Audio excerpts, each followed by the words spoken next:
Hey y'all, welcome to Nat and Grace Revelations. This is Sarah Tia. This is a reading for the collective. May or may not resonate. I do offer personal readings. The link to the site is in the description. So for the collective, there was this energy to where it was like how in certain communities, being smart or being successful or being polished or being, you get what I'm saying? Like, it will get you made fun of. Like, oh, look at this smart ass nigga. You know what I mean? Like, oh, this nigga's a good dad type shit. Like, it creates jokes in certain communities. Like, if you're a good father, you know what I mean? Like, and it's not, and I'm sure if you from the community, you understand what I'm saying. Like, oh, this nigga got straight A's. You get what I'm trying to say? It's like doing the right thing. Doing the right thing comes with a lot of jokes. It comes with a lot of jokes. But I think this is the part in life to where those that have cracked the jokes realize that they got left behind. So it was like, yeah, y'all think that's the bougie auntie, the bougie uncle, but look at how they living compared to you. Yeah, y'all thought that was the stuck up auntie, the stuck up uncle, but look at how they living compared to you. Yeah, you thought that that was the one that was a nerd, but look at their life right now compared to yours. Do you get what I'm saying? The outcomes are completely different. The critics are still looking for things to critique. Malik is what I'm hearing. But they are in the same spot that they have always been in. They've been in this same place, critiquing from this same place mentally, physically, spiritually, socially, financially, emotionally. All of these people are still stuck in the same exact place that they've always been. So who are they criticizing? What are they criticizing, y'all? Nobody from our past can say that they're doing better than us. I'll say nobody from our past that is critiquing our life can say that they're doing better than us. Nobody that's criticizing us is in better physical health than we are. Okay? The people who are criticizing us can learn from us, but they don't want to change. And that's okay. That's exactly why they got left behind and they're still where they've always been mentally, physically, spiritually, emotionally, socially, or financially. Maybe all of them. Aubrey's. So I heard you still on Section 8. I keep hearing that. You still on Section 8. Janae, Shanae. The truth is just the truth. You don't get to just live like that forever. That means your income ain't changing, big dog. You still on that because you still qualify for that. That's what the difference is. This isn't about, this is a situation where free will mattered. And those that have used their free will to become happier, healthier, more stable financially, to be good people socially so they have better relationships in their lives, they have joy within themselves, y'all. These people have joy within themselves. So they might be driving around a 2000 Honda, but they still happy. You know what I'm saying? Well, somebody that's doing what to bring joy into their own life and to others. What do these people do for themselves or for anybody else? Chanel, Chantel, what can they do for anything or anybody else? What have they ever done for anything or anybody else? What joy do they bring in other people's lives, y'all? They don't offer that. They've never offered that. So it's like, what is their the purpose of them being in our lives.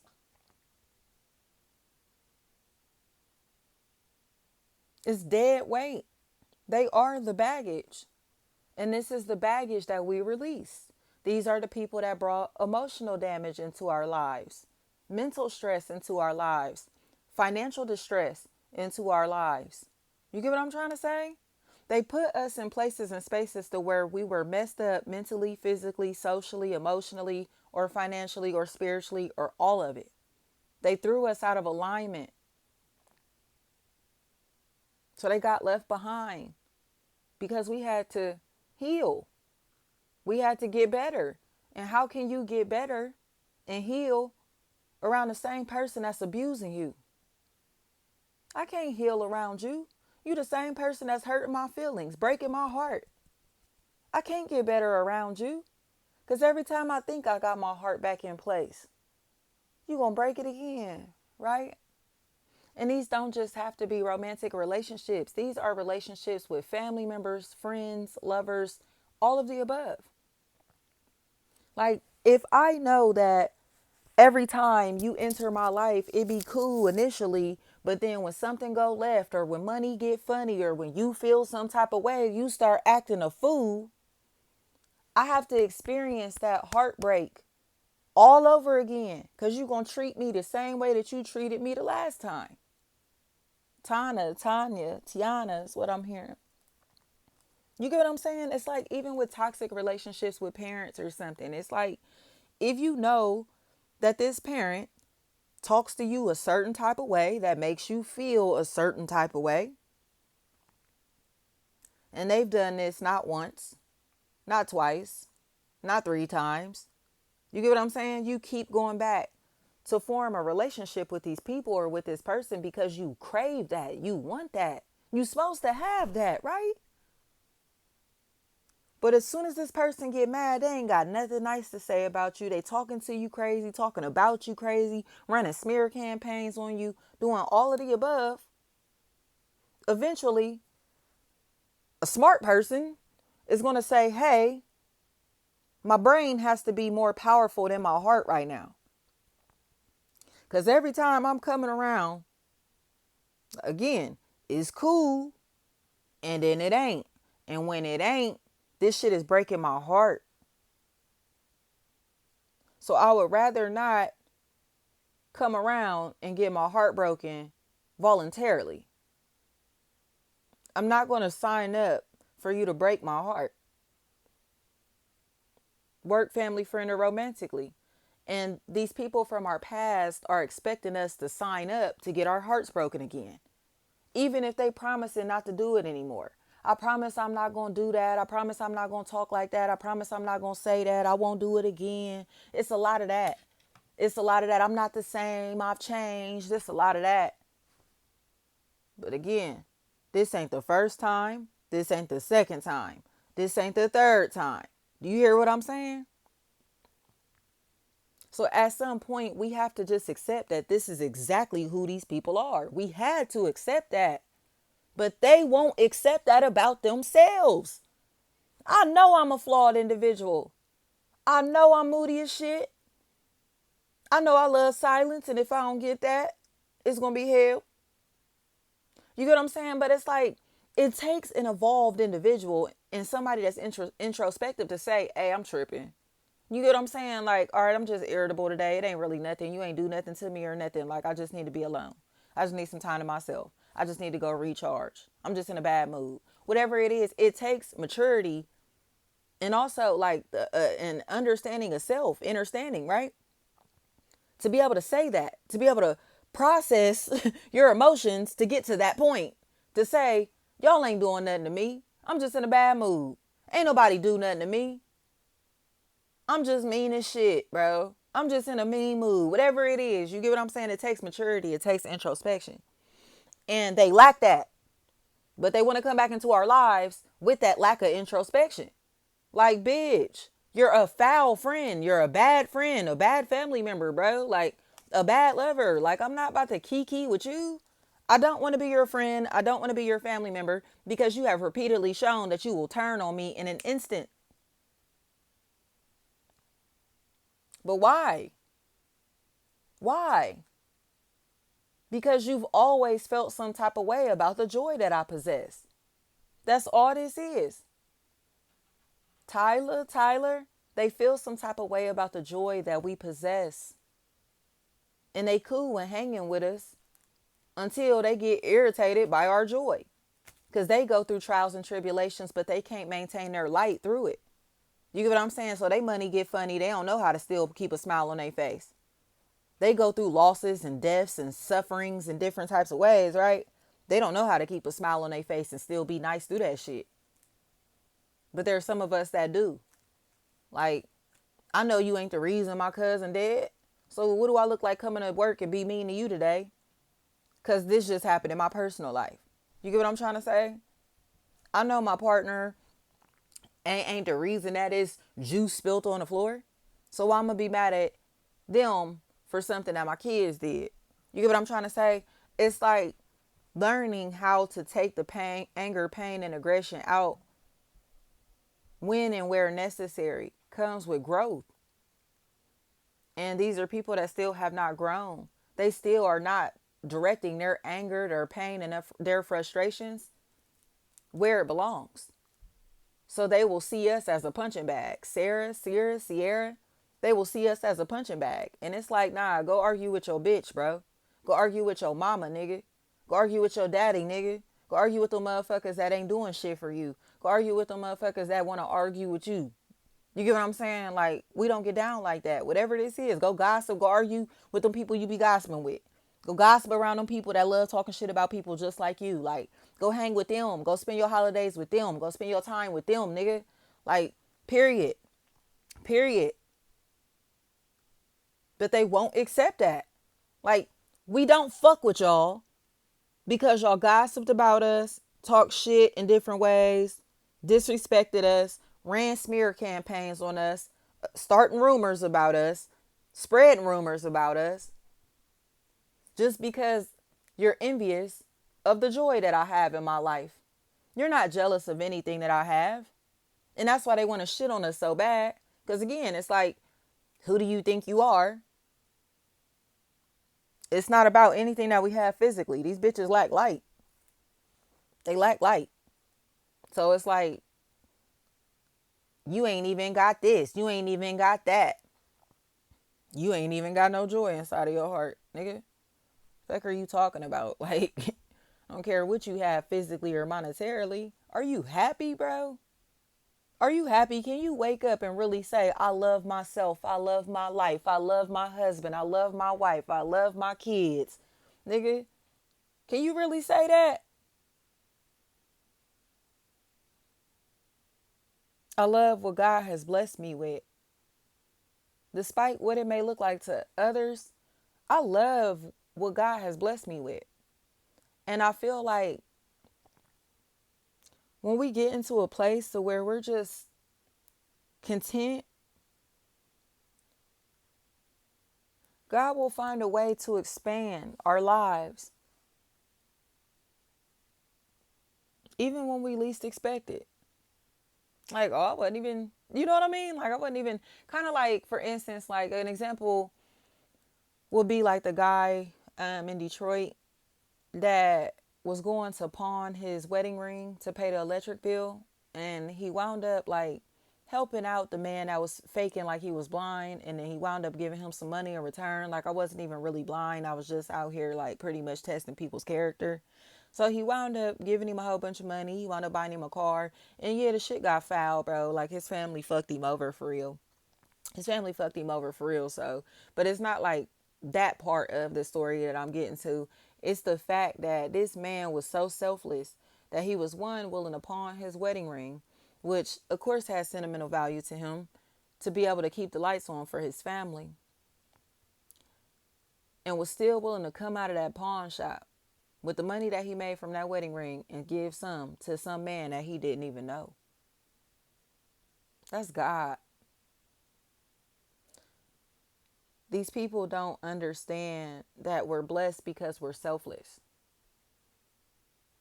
And it's not just about money, it's intentions. I'm not giving you money just because I got money. I'm not donating to charity just because I can afford to and it's not about to put a dent in my pockets. It's not about that, bro. Like, do that shit because you really want to do it. Do it because your heart is invested. You get what I'm saying? Do it because it means something to you.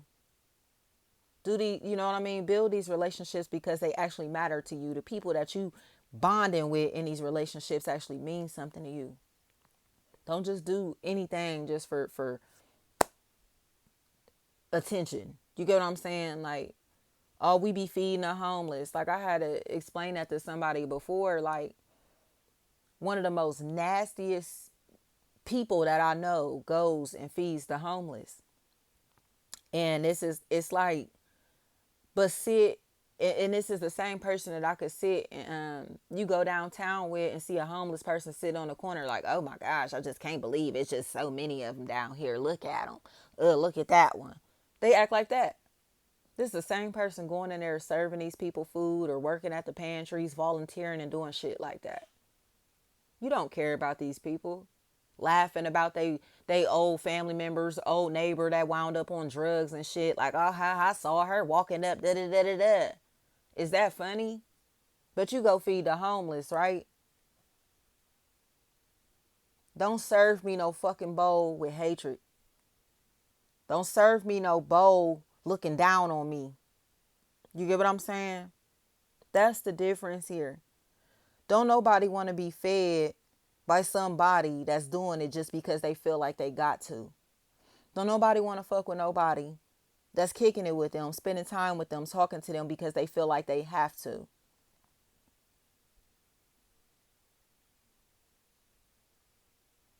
And these are forced relationships, forced connections. We do not have to connect with these people in no type of way because we do not have nothing in common. I don't care how bad I need you. I will never let you serve me up a bowl of fucking hatred because I care about the intentions behind everything that I put in my body. You know what I'm saying? You care about who's cooking your food. You care about who's having sex with you and their intentions. You get what I'm trying to say? We care about that type of stuff. We care about the people we have conversations with and hope they care for us the same. We care for our coworkers, if you get what I'm saying, and that type of stuff, our business partners. We care for each other, our brothers, our sisters, our loved ones, our parents, whatever. We care for them unconditionally. But unconditional love don't equate to tolerating inexcusable behavior. Tyler, this behavior is inexcusable. Tyree is what I'm hearing. So at this point, I think these are relationships that are, it's like people will have to have funerals for this week. Like, he or she really don't fuck with you, bro. He or she really don't like you. He or she really don't want to talk to you. He or she really don't want to fuck with you, bro. Work, family, friend, or romantically. It's really over with. You get what I'm saying? They got to accept that. Like, whatever relationship that we had with these people is dead. And we've already gone through the mourning, through the grief, through the sorrow, through the sadness. Like I said, every time that these motherfuckers broke our heart, we kept coming back around. Like, damn, bitch, you still ain't changed. You still acting like that. You still moving like that. You still talking shit about me. You still willing to act like that when your money get funny. You still willing to act like that when you feel like you ain't getting the attention that you're looking for, whatever it may be, for sure. They still cool with acting like this. So at this point, it's just like, I'm good. Like, I'm good. I don't want to be around nothing or nobody that's bringing negativity into my life.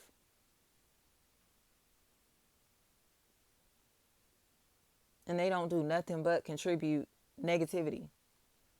And it's because of these people from the past. They're still connected to the people from the past. Do you get what I'm saying? So it's like, even if you don't mess with the people from the past, you still connected to somebody that still like talking to them. So it's like, I'm cool. Like, you like talking to them people. And because you like talking to them people, I don't want to talk to you either. You cool with talking to people that you know are toxic and shady and evil and nasty spirited. And I don't want my name brought up in no conversations that you're having with these nasty spirited people. I don't get what's so hard to understand here. You hang with bad people, so I'm not having conversations with you because you have the ability to take our conversation and bring my name up in the rooms with these bad people. I don't want to be affiliated with none of y'all. Dominique, don't want to be affiliated with none of y'all. None of y'all.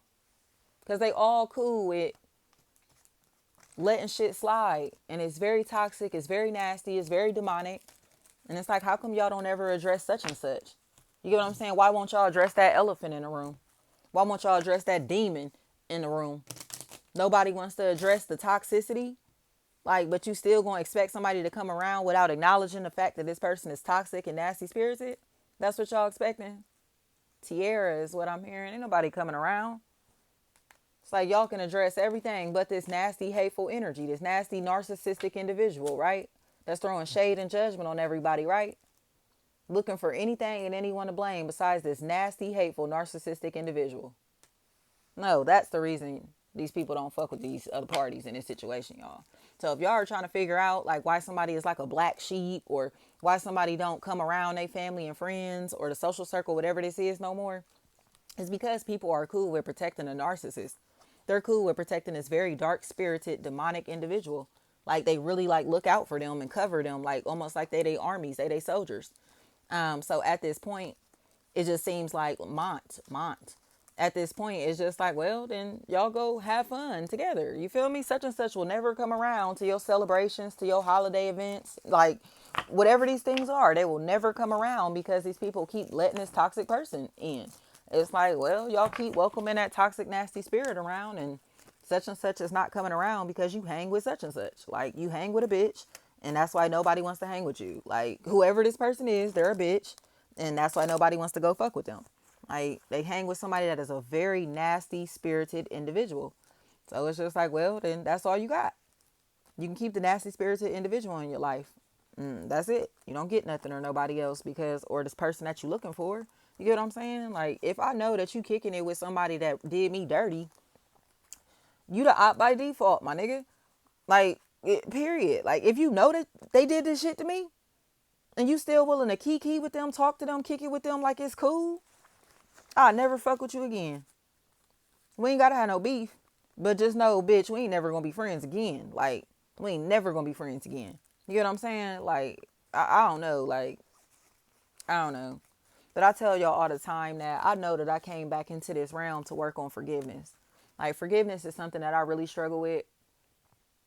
Not necessarily I'm holding a grudge type of person, but I will never fuck with you again. I will never talk to you again. And it don't even be something that I have to think about consciously. Like, I literally can never talk to you again and it'll be like we never knew each other.